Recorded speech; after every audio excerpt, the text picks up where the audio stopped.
Oh, yun bang gusto mong kumain ng tsambela?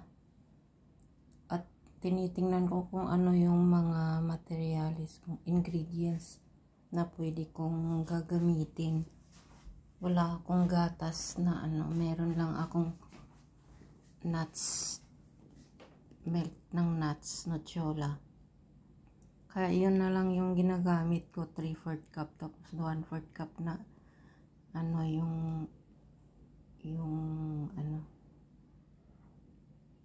yung oil, cooking oil. Tapos nilagyan ko ng isang itlog.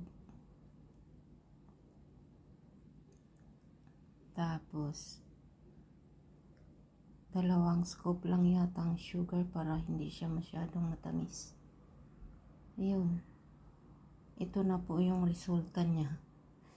Pero palagi lang nag-try kung paano magluto.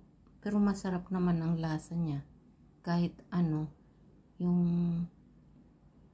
ang estetikamente hindi masyadong maganda, pero siya, masarap ang lasa niya. Kahit iba yung ingredients.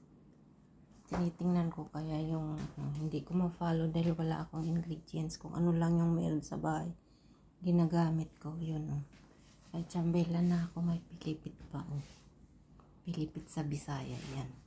Pero ang sarap niya. Kakainin ko yan. Yan, ready na for merienda or breakfast. Para bukas. Assumption Kaya nag-try magluto.